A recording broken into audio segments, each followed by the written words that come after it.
ओम नमः शिवाय। शिव शक्ति भक्त विपन खन्ना की आप सबको नमस्ते दोस्तों।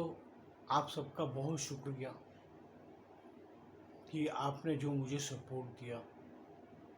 मेरा ये नया चैनल था, उसमें मैं आज 1000 सब्सक्राइबर पहुंच गया हूँ। मैं आप सबका शुक्रिया अदा करना चाहता हूँ दोस्तों, क्योंकि आप लोग के सहयोग के बिना मैं यहाँ इस मुकाम को नहीं पहुँच सकता। कि मुझे पता लगा कि ये मेरा परिवार बहुत अच्छा बढ़ रहा है, क्योंकि हर इंसान को परिवार की ज़रूरत होती है। और मैं वैसे ऐसा इंसान हूँ कि जिसे परिवार से बहुत प्यार है। अपने परिवार से, मेरे से ये अपना जो बेटा बेटियों से नहीं, मुझे पूरे अपने ख़ानदान से प्यार है। मैं अपने हर रिश्तेदार से प्यार करता हूँ।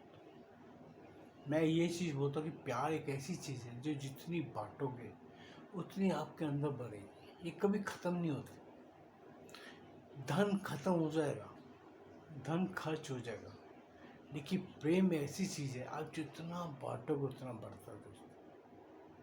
आप कभी नोटिस करके देखो, आप किसी पशु पक्षी से भी प्यार करोगे, रास्ते के रोड के कुत्ते के भी लिए प्यार करोगे, तो वो आपके साथ इतना स्नेह रखता है कि आप उसको कभी कुछ कर नहीं सकते, इतना प्यार करते हैं। तो मैं दोस्तों आपके साथ भी ऐसे ही प्यार करता हूँ कि मुझे आप लोगों का सहयोग मिला। मैं आप लोगों का बहुत बहुत शुक्रिया अदा करता हूँ कि आप लोगों ने मुझे सहयोग किया। आज मैं 1000 सब्सक्राइबर के साथ आप लोगों के सामने उपस्थित हूँ। दोस्तों, आज मैं आपको जो विचार दे के आया हूँ, हम बचपन से इतिहास पढ़ते आ रहे हैं।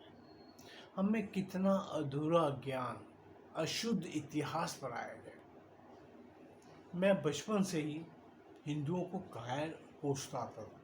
मैं भी हिंदू हूँ, सनातनी हूँ, लेकिन मुझे उन सनातियों से सख्त नफरत होती है कि जो वो खुद के लिए नहीं लड़ते। डरपोक किस्म के कायरों से मुझे नफरत है। हमारे भगवान ईश्वर सभी देवताओं के पास एक एक हथियार है, जिसे लेके वो आप कहते हैं कि खुद की रक्षा करो। एक महात्मा गांधी को मैं इस शताब्दी का सबसे बड़ा गुनहगार मानता हूँ, जिसने हिंदुओं को कायर बनाने के लिए अहिंसा का पाठ पढ़ाया। आज आप एक चीज सोचो, गौतम बुद्ध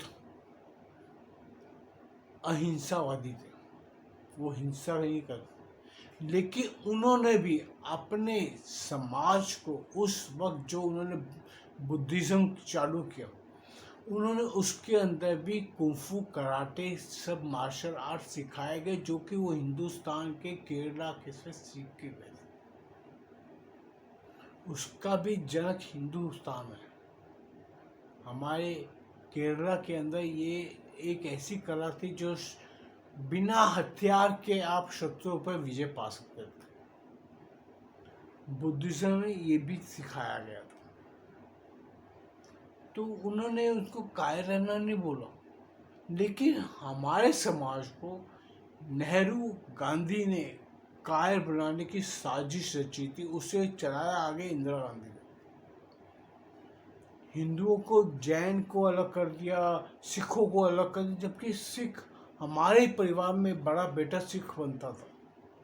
आज हम भी गुरु नानक को उतना ही पूछते हैं जितना हम ईश्वर को पूछते हैं। आज कोई ऐसा मेरे से एक भी हिंदू आपको नहीं मिलेगा जिसको ना मानते।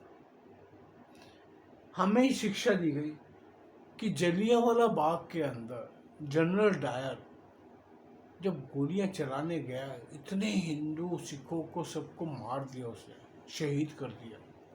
छोटे छोटे बच्चे, लड़कियां, वो किसी को नहीं छोड़ा। तो हम बचपन में जब इतिहास पढ़ते थे 6ठी 7वीं के अंदर, तब मन में एक प्रश्न कोसता था। हम किसी से पूछ नहीं सकते थे उस टाइम पे, क्योंकि उस टाइम की टीचर तो थप्पड़ लगाती थी पूछो तो।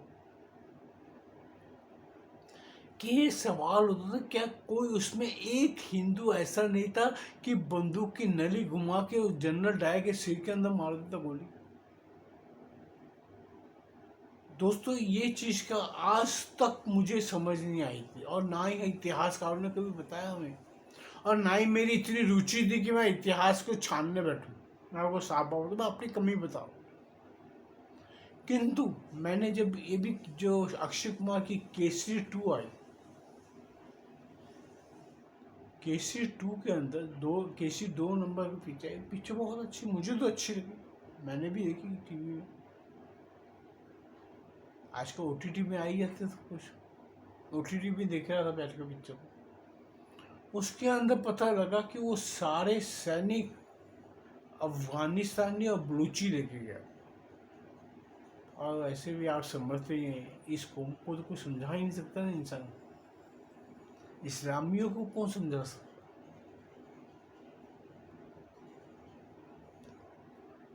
मैं दोस्तों इसीलिए इतना पिक्चर देख के मुझे समझ आई कि अगर कश्मीर फाइल ना बनती तो हमें कश्मीरी पंडितों को दर्द का समझ ही नहीं आती, केरला फाइल ना बनती तो हमें समझ ही ना आती।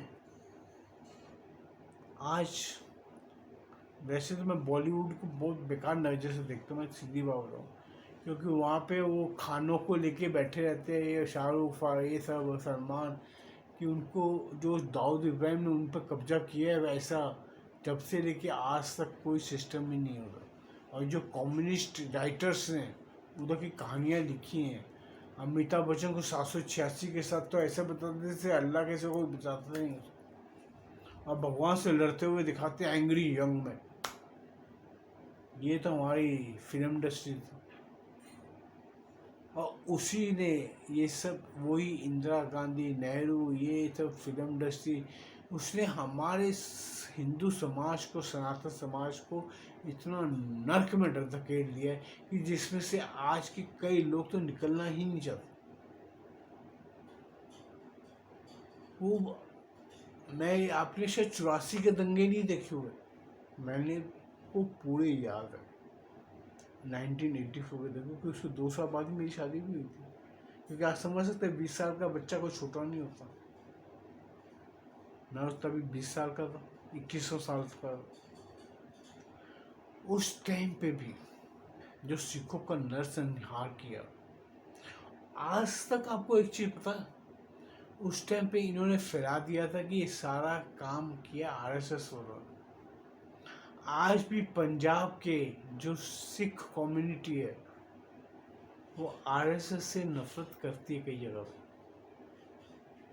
और कांग्रेस को फेवर करती है। मैं कई बार सोचता था यार ये सरदार कैसे हैं सिख समाज के हमारे, कि जिस इंदिरा गांधी के कारण राजीव गांधी ने इनका कत्लेआम कराया, उसी को वोट देके जिताते हैं। तो अब समझ जाके आया कि ये कांग्रेस ने सारी जिंदगी हमसे सिवाय साजिश ही कुछ किया ही नहीं है, और हमारा आज भी सनातन समाज, कई ब्राह्मण था, कोई जैव छत्री है, इसमें लड़ाते जा रहे हैं हमें, और हम लड़ते जा रहे हैं। आज तक राहुल गांधी को आप देख ही लोगे कि तू कौन सी जाति का पूछेगा, जैसे उसने हमारी जाति का अचार डालना, उसको खुद का तो पता ही नहीं कि उसकी जाति कौन सी है, वो कौन से धर्म का है, वो खुद तो जानते नहीं, हमें सिखाने आया। मैं दोस्तों यही कहना चाहता हूँ कि हमारा हिंदू समाज जागो, इनके चुंगलों से निकलो बाहर, अपनी खुद की सोच को इतनी सुगढ़ करो कि हमें इन जैसे नेता ना खराब कर पाए। अपनी संतानों को सही शिक्षा दो, सही गुरुकुल पद्धतियां दी होती तो आज हमें ये चीज ना देखनी पड़े। आज दोस्तों ये सब देख के ना ऐसा लगता है कि जैसे सारी जिंदगी हमने बेकार कर दी है। सही बोलता हूँ, ऐसी शिक्षा पद्धति से हमें पढ़ाया गया है कि आप ये सोचो अलजेब्रा ज्योमेट्रिक क्या तुम्हारे काम आएगा जो व्यापारी करने वाले, उनको व्यापार बिजनेस तो सिखाया ही नहीं है। हम तो चलो सीख गए, हमारे बाप ने बहुत अच्छी काम किए थे तो हमें सिखा दिया, वरना हम तो सब जीरो थे, वही करते 1000-2000 की नौकरियां करते रहते। फिर अब जाके नौकरी में 2-2, 3-3 लाख में मिलता, उस टाइम पे तो सारा कुछ था ही नहीं।